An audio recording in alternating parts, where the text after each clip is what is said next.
Shalom Chavrim, I'm Stephen Ben-Nun, and you are watching Israeli News Live. Those of you that got to see the live broadcast, this is actually a different broadcast because I forgot to turn on the volume part or the sound on the camera here. So nonetheless, this is for the YouTube version of our Israeli News Live, and we have some very serious news that is going on in and around the world. One thing that we caught on satellite television from the Slovak channel on TA3, that is the TA3 News, they're talking about political changes coming to the United States.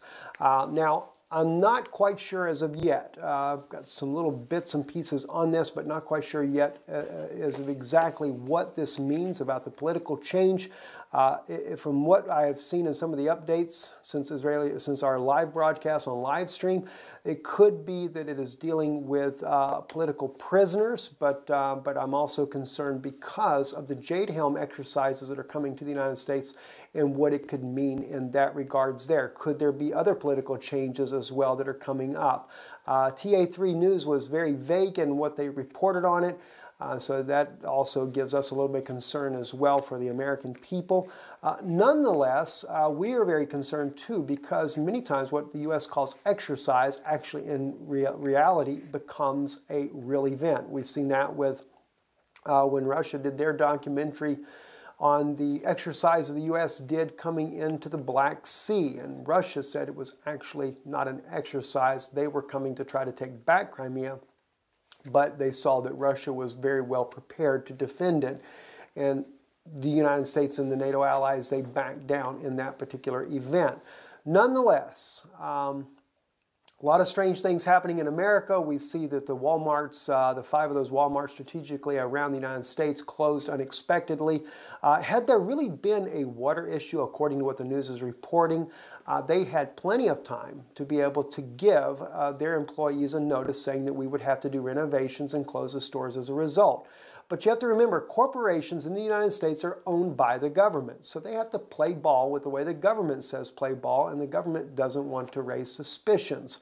And neither has there been permits applied for to be able to do any water or construction work for these stores here. They just basically closed down. Makes you wonder what's going to happen come July in the United States. In other news, though, let's move right along here. George W. Bush bashes Obama, according to the Newsmax report. An article by Josh Roglin. Very interesting. It says, in a closed-door meeting with Jewish donors Saturday night, former President George W. Bush delivered his harshest public criticism to date against his successor in a foreign policy, saying that the President Barack Obama is being naive about Iran and pending nuclear deal and losing the war against the Islamic State. Now, you have to keep in mind, this meeting, there was a gentleman there in attendance there that actually transcribed much of what the former president had to say. And according to the attendee, the transcript, Bush noted that Iran has a new president, Hassan Rouhani. He's smooth, Bush said. And you've got to ask yourself if there's a new policy, or did they just change the spokesman? Bush said Obama's plan to lift sanctions on Iran with a promise that they could be snapped back in place at any time was not plausible. He also said the deal would be bad for American national security in the long term. You think the Middle East is chaotic now, he states? Imagine what it looks like for our grandchildren. Well, quite frankly, in that case, I don't think it's going to be your grandchildren that you have to be concerned about, but your own children and even yourselves. What's it going to mean? Because it is becoming a very chaotic and volatile situation. You can catch this article on our Facebook page, Israeli News Live. Israeli News Live on Facebook. We have published all these articles so that you can read them in their entirety. But moving right along, also, according to the TASS News, the Russian news agency, and by the way, we do Russian news as well as even Middle Eastern news, not to say that they're right always in their publication in their particular opinion. We have quite frankly come to learn that They all do propaganda, including the United States. The thing is, it gives you the option to see both sides of the picture and to make your own conclusion. Because what I'm about to share with you in these next few articles clearly is a prophetic and biblical moment that we are seeing the stage set of a fulfilling of Matthew 24, not all of Matthew 24, mind you, where Yeshua himself speaks about the different things that will take place in the end times, but specifically where he says that nation will rise against nation and kingdom against kingdom. We are watching that. We are on the precipice of this at the very edge of our seats, and it's just a matter of the nations literally going to battle. Okay, so let's watch what it says here. In here it says, Kiev ready to file documents on Crimea accession to Russia to the Hague Court. Now this article, there's a key thing I want you to see in this, so listen closely. Ukraine's Prosecutor General Office has prepared to file documents on Crimea's accession to Russia to the International Criminal Court, that's the ICC, in The Hague. Deputy Prosecutor General Vitaly Klitschko said on Monday. I wonder if he has any stock in Costco in America. Anyway, according to the Verkhovna Rada's resolution, materials should be handed over to the government. They are already prepared. We are now consulting foreign experts, the Ukrainian news agency quoted Costco as saying. Here it gets the interesting part. Watch this. General Prosecutor's Office will hand over documents to the cabinet ministers this week. After this, Ukraine will have to ratify the Rome Statute of International Criminal Court. The Rome Statute of International Criminal Court? Are we really living in a Roman society? Well, according to the guides in Rome, Italy, when we were just there, yes, you are. He said you are Roman citizens. In fact, every U.S. citizen in America that has a Social Security number are Roman citizens indeed. So it's no surprise to see that Ukraine will have to ratify the Rome Statute of International Criminal Court. The Rome Statute. So I guess we are under the Pope's rule. Quite frankly, Italy doesn't run the world, but Rome does. In Rome, Vatican City is where it all happens at.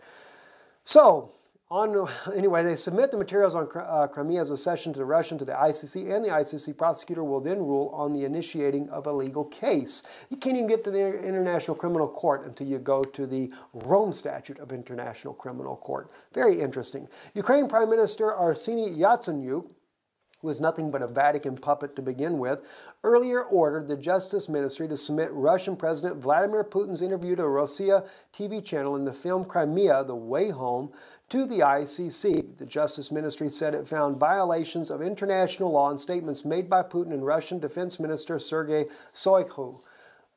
To me, quite frankly, it is this rogue regime. And I'm not talking about the Western Ukrainians that really want to have peace and be a peaceful nation, but it is the rogue regime that NATO, the United States, have put into power there, such as Arseniy Yatsenyuk here, that have literally gone and are bent on ethnic cleansing of the Russian-speaking people in eastern Ukraine. They have murdered them, quite frankly.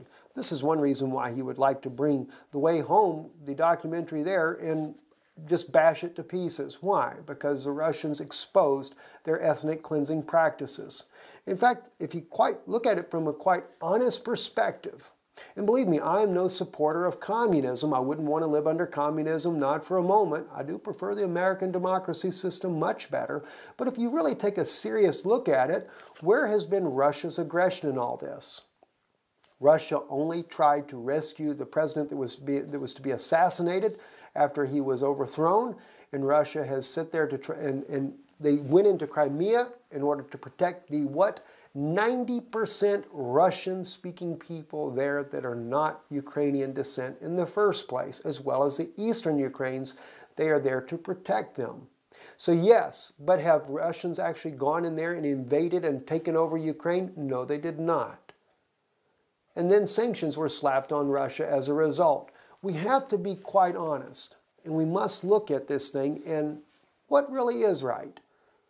But there again, if we look at Vladimir Putin, if we look at President Barack Obama or former President George Bush or any of them. They're all part of the elite system without a doubt. They wouldn't be in power if they weren't part of the elite system. So not any of the systems really are good, period.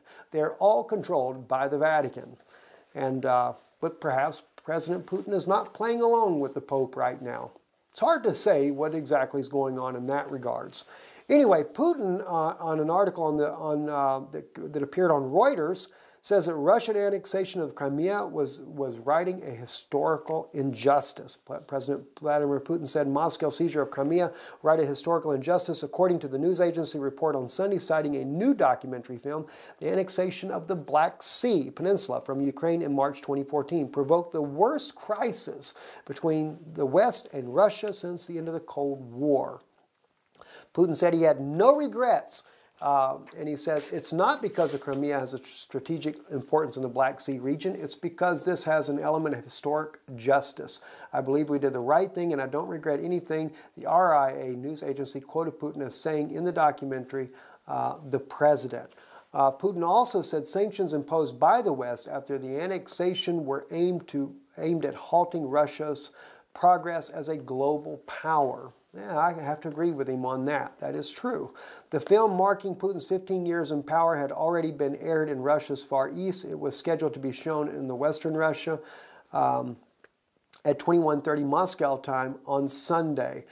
Crimea was administered as a part of Russia within the Soviet Union until it was transferred to Ukraine in 1954. The peninsula, connected to the mainland by a narrow causeway, provides the base for the Russian Navy's Black Sea Fleet. It is a strategic interest, nonetheless, for Russia it is. Their whole fleet is there. It'd be very difficult for Russia to turn around and build another base, although they do have their own land that comes to the Black Sea. It'd be very difficult to have to rebuild that. So it is a strategic interest, nonetheless.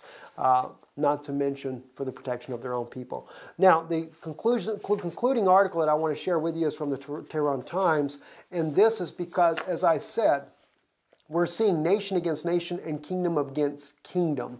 And of course, the nations of the European Union, of the United States and their allies, NATO, are rising up against Russia. There's going to be a conflict in this. There must come a conflict in order to fulfill the biblical prophecy that Yeshua said in Matthew 24. Nation will rise against nation. But he also said kingdom against kingdom.